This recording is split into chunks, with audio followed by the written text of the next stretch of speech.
Lá pela metade do século XX, a humanidade descobriu um poder. Um poder capaz de literalmente redesenhar o nosso mundo para sempre. Essa é a história de como essa força foi solta, o preço que foi pago por ela e as perguntas que, olha, continuam ecoando até hoje. Essa frase, pesada, né? Ela veio de um texto sagrado hindu e foi exatamente o que passou pela cabeça do cara no centro dessa história toda, J. Robert Oppenheimer, bem no momento em que ele testemunhou a sua criação. São palavras que, uma vez ditas, ficam marcadas para sempre. Então vamos lá. A jornada para construir a bomba atômica não começou com uma vontade de ter uma nova arma. Não. Ela começou com um medo. Um medo profundo, sabe? Quase paralisante. Olha só que coisa, em 1939, dois físicos que tinham fugido da Europa, ninguém menos que Albert Einstein e Leo Szilard, tomaram uma atitude drástica. Eles mandaram uma carta para o presidente dos Estados Unidos na época, o Franklin Roosevelt, e o aviso era urgente, era sério. A Alemanha nazista, que era tipo a ponta de lança em pesquisa nuclear, talvez estivesse no caminho de criar uma arma com um poder que ninguém conseguia nem imaginar direito. E aí fica a pergunta que tirava o sono de todo mundo, né? E se? E se o regime de Hitler conseguisse essa tal arma definitiva primeiro? Pensa bem, o mundo já estava um caos, mergulhado na guerra, essa possibilidade era simplesmente inaceitável. Tinha que fazer alguma coisa e tinha que ser rápido.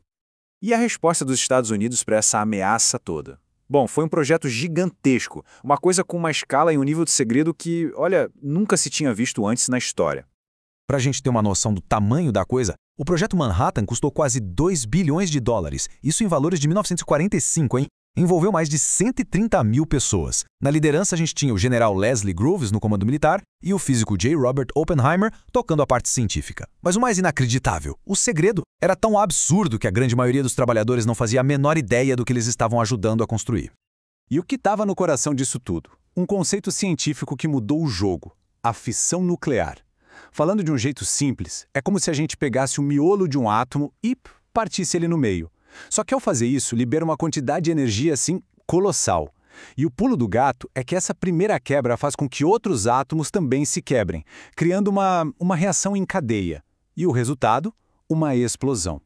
Para garantir que ia dar certo, a equipe do Oppenheimer não quis arriscar, sabe? Em vez de apostar todas as fichas num caminho só, eles seguiram por dois. Desenvolveram dois tipos de bomba ao mesmo tempo. De um lado, a Little Boy, com um projeto mais, digamos, direto, tipo um canhão, que usava urânio.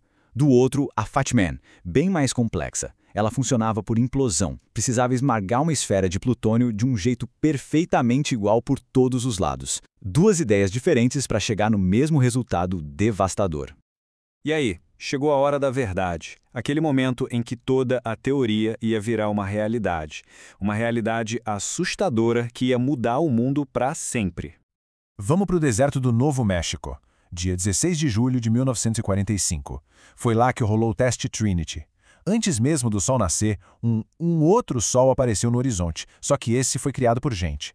E lá, escondidos em seus bunkers, os cientistas e os militares assistiram chocados à força que eles tinham acabado de soltar no mundo. A reação deles não foi de comemoração, de "eba, conseguimos". Não.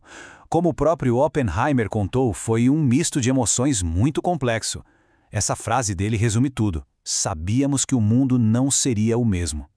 Foi um sucesso com um gosto amargo. Um sucesso terrível. Mas é aqui que a história dá uma virada bem inesperada. Só 2 meses antes desse teste todo, lá em maio de 1945, a Alemanha nazista se rendeu. Acabou. Aquele medo inicial, o motivo de tudo ter começado, simplesmente não existia mais. Então, a gente chega no ponto-chave. Se o inimigo original já estava fora da jogada, por que a bomba foi usada? Sim, a guerra no Pacífico ainda estava rolando, mas a justificativa para usar essa arma mudou. Deixou de ser uma corrida contra um inimigo e virou um cálculo bem complicado e cheio de controvérsia. A decisão de usar a bomba, então, foi baseada numa linha de pensamento bem específica. Uma filosofia que tenta buscar o maior bem para o maior número de pessoas. Essa filosofia se chama utilitarismo. A ideia dela é olhar para as consequências. Basicamente, ela diz que a atitude moralmente certa é aquela que vai trazer o melhor resultado no final das contas, ou seja, que vai gerar mais felicidade e menos sofrimento para o maior número de gente possível.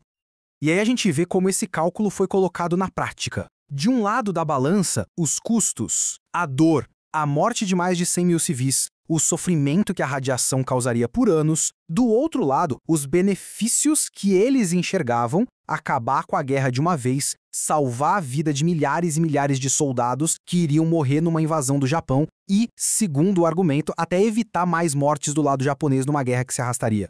Foi um cálculo terrível de colocar vidas contra vidas. E o uso da bomba causou uma outra reação em cadeia, não só aquela dos átomos, mas uma reação histórica, política, social, com consequências que a gente sente até hoje. A partir daí, as coisas aconteceram muito rápido, de um jeito implacável. Dia 6 de agosto de 1945, a Little Boy cai sobre Hiroshima. 3 dias depois, 9 de agosto, a Fat Man é lançada em Nagasaki. E menos de um mês depois disso, em 2 de setembro, o Japão assina a rendição. Fim da Segunda Guerra Mundial. O legado de tudo isso é um grande paradoxo. Se por um lado a bomba pôs um fim na guerra mais mortal da história, por outro ela deu início à era atômica. O próprio Oppenheimer, veja só, passou o resto da vida dele defendendo o controle de armas nucleares. E ao mesmo tempo que essa tecnologia abriu caminhos para a medicina, ela também abriu a porteira para a Guerra Fria, para uma corrida por mais armas que deixou o mundo inteiro com medo por décadas a fio. E isso tudo nos traz de volta para uma pergunta que ecoa desde 1945. A busca pela paz, ela justificou a criação da arma mais destrutiva que existe? Criar uma arma de destruição em massa, que nasceu do medo e foi usada com base num cálculo de vidas, será que isso foi um caminho aceitável para se chegar à paz? A história não dá respostas fáceis, só nos deixa com a responsabilidade de nunca parar de fazer essa pergunta.